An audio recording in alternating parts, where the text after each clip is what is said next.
কি সুন্দর একটা মিল। স্বরেও আমরা ছোটবেলা পড়েছি না, অ আ ই, স্বরেও স্বরেয়া রস্বই মানে ছোটই। অতে ওয়াকার, আতে আগুন, ইতে ইউনুস, স্বরেয়তে ওয়াকার, স্বরেয়াতে আগুন, ইতে ইউনুস। আরেকটা জিনিস তো বলতে হয়, ততে তাইজুল ইসলাম।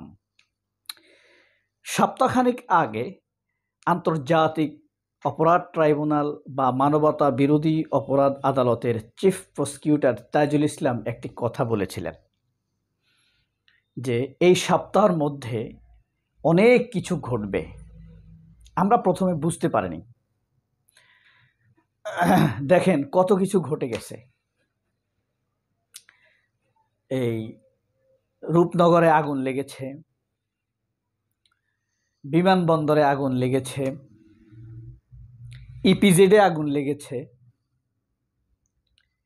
একটিও কিন্তু মৃত্যু ছাড়া ফিরে আসেনি। এই আগুন কে লাগিয়েছে? বর্ষা এখনো আমাদেরকে বিঝিয়ে দিচ্ছে। শুকনো যদি শুই, সকালে উঠে দেখি জানালার বাহিরে সব ভেজা।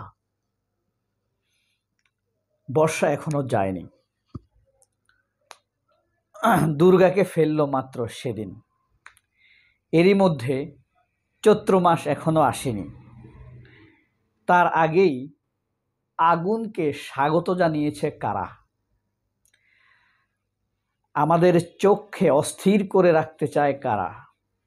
কারা চায় আমরা যেন অপরাধী, গুমগ্রস্ত সেনা অফিসার এবং তাদের পরিবার, দুর্নীতিগ্রস্ত, দুর্নীতির সুবিধাভোগী পরিবারগুলোকে নিয়ে আমরা যেন কথা না বলি।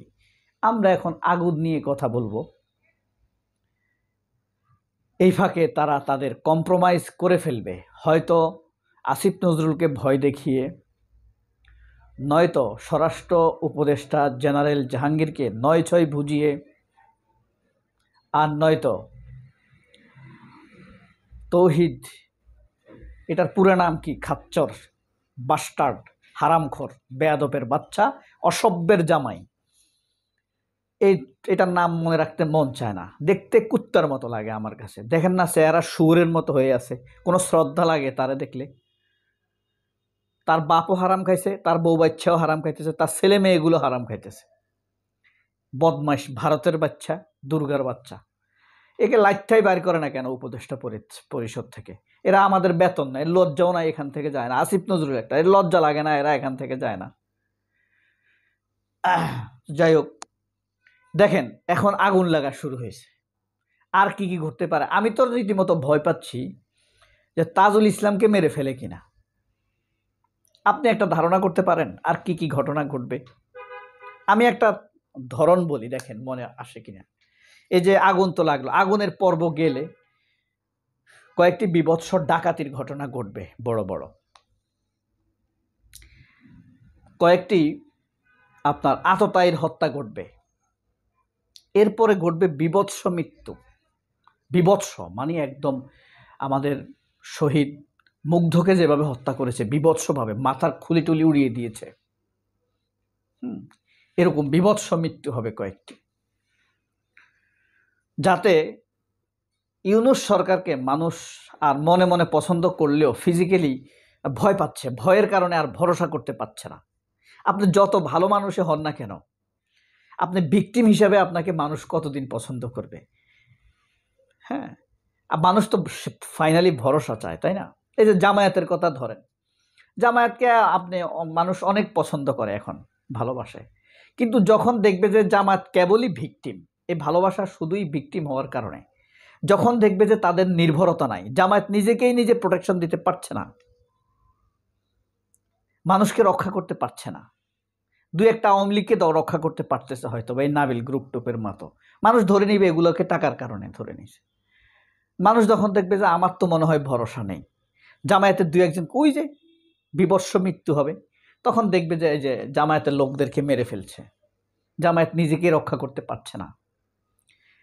যদি জামায়াত ক্ষমতায় আসার সম্ভাবনা থাকতো তাহলে কি আর এভাবে মারতো?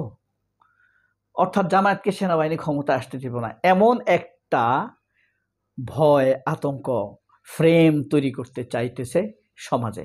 সর্বশেষ অর্থাৎ আগুন লাগছে, আগুনের পরে আততায়ীর কিছু হত্যা হবে, গুপ্ত হত্যা হবে, এরপর আততায়ীর হত্যা হবে, এরপর জামায়াত এবং এনসিপির কিছু লোককে মেরে ফেলবে। তখন কি হবে? জামায়াতের সাথে সরকারের দূরত্ব তৈরি হবে, বিএনপির প্রতি অবিশ্বাস তৈরি হবে যে বিএনপি এরকম করছে কিনা, গুপ্ত হত্যাগুলো করছে কিনা। এনসিপি মানে এনসিপিকে যারা ভালোবাসত, সমর্থন করত, তাদের ভিতরে আতঙ্ক ছুটে যাবে। হ্যাঁ, নাও আগুন ইজ ওপেনিং, ফায়ার দিয়ে ওপেন করা হয়েছে বিভৎসতার প্রথম রূপ। মাইন্ড ইট, ওয়াকার এবং তার অপরাধী সঙ্গ নেতা ওয়াকারকে কখনোই বিশ্বাস করা যাবে না। কারণ ওয়াকার প্রমাণ করে অলরেডি দিয়েছে যে ইউনূস লোক ভালো না। এটা সাধারণ মানুষের কাছে পৌঁছতে খুব বেশি সময় লাগবে না। সেটা ওয়াকার সফল। গুরু কিন্তু বসে আছে চুপ করে চুপ্পু। আর বিএনপির অমোঘ আন্তরিক বোকামিপূর্ণ ভালোবাসাপূর্ণ সমর্থন ওয়াকারের প্রতি অবধারিত। কারণ ইতিমধ্যে রুমিন ফারহানা বলেছে বাংলাদেশের ভাগ্য যে ওয়াকারের মতো একজন সেনাপ্রধান পেয়েছে। আচ্ছা বলেন তো, রুমিন ফারহানার এরকম কথা জিয়াউর রহমান নিয়ে কখনো শুনেছেন? ওয়াকারকে নিয়ে যে উচ্ছ্বসিত প্রশংসা করেছে, এই ধরনের কোনো প্রশংসা কথা জিয়াউর রহমানকে নিয়ে বলেছে খালেদা জিয়া কিংবা তারেক রহমান? তাহলে কি রুমিন ফারহানা এটা কেন বললেন? এটা বলছে এই কারণে, সব প্রার্থীর ব্যাপারেই সেনাবাহিনী একটা প্রেসক্রিপশন দিবে দলের প্রধানদেরকে, নেগেটিভ পজিটিভ। ওয়াকার যদি কারোর ব্যাপারে নেগেটিভ বা এনএসআই বা ডিজিএফআই যদি নেগেটিভ সিদ্ধান্ত দিয়ে বসে, একে নমিনেশন দেওয়া যাবে না, একে নমিনেশন দেওয়া যাবে না, তাহলে কি আর নমিনেশন কথা শুনবে না। নেক্সট ভিডিও কি হবে জানেন? এই এনসিপির পকেটে জুলাই যোদ্ধাদেরকে দখলে করেছে এনসিপি, দুই দিকে হাত। নেক্সট ভিডিও আসছে, অপেক্ষা থাকবেন। সবাই অনেক ভালো থাকবেন। আল্লাহ হাফেজ, আসসালামু আলাইকুম।